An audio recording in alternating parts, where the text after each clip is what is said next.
What were some of the achievements of medieval Catholic Scandinavia? What did the Catholic Norsemen bring to the table in Old Christendom? Well, it's a good question. I touched on some of it already. But I would point out, too, that during the humanist movement, there was some really brilliant humanists that came out of Scandinavia, most of whom, by the way, rallied to the church during the Reformation. And then, of course, the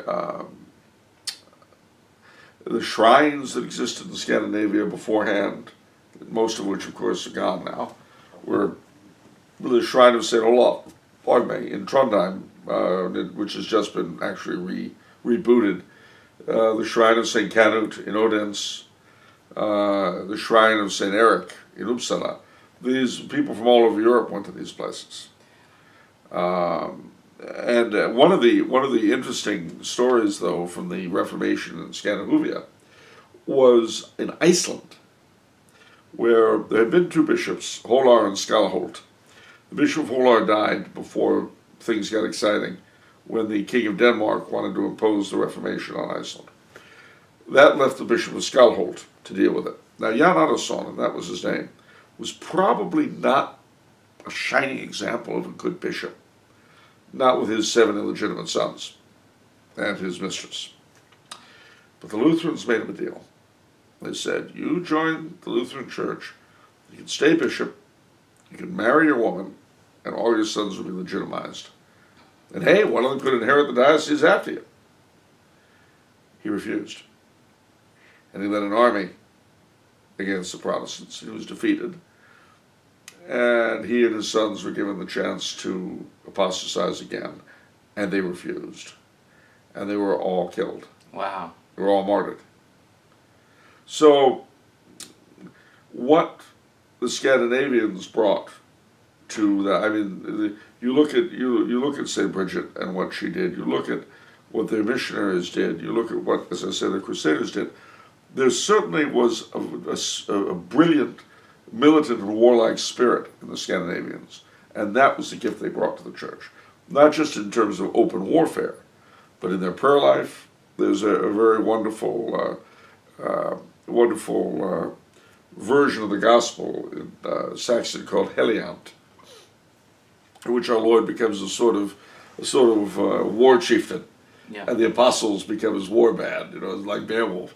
But they brought that, and of course, some of the later converts from Scandinavia have been extraordinary people. Probably at the top of the list would be Queen Christina, who gave up a throne. She was the daughter of Gustavus Adolphus, the Protestant Lion of the North. But she took all that bravery and ferocity and turned it over to the faith. Turned her back on her country, on her throne, for the sake of religion. Wow. It was that they brought to the church, to the medieval church. It sounds like there's a great deal, as you say, that we don't know about Catholic Scandinavia. Are there any books or good resources? Well, there are. The Catholic Encyclopedia actually has a lot of stuff, the Old Catholic Encyclopedia. And there's a lot online. You'd be surprised, especially today in Scandinavia. There's a movement underway to restore a number of the old shrines, the old pilgrimages, and so on. This is coming from non-Catholics. Wow. It's people discovering their own heritage that was taken from them. There's actually a lot of material out there. It's just that we are very Anglo-centric on the one hand. Most people, on the other, most people are just not attuned to Catholicism outside their own sphere. In Northern Europe, Northern Germany, had a lot of Catholics who fought and died for the faith you never heard of. One of the most interesting characters of that period was Georg von Blumenthal, who was the last Catholic bishop of Brandenburg. The first Hohenzollern elector he lived under was with him, backed him up against the Reformation. But after he died, he was on his own. But he managed to hold the faith here and there in Brandenburg until he died. Of course, when he died, they were all over him. Yeah. Yeah. Anyway,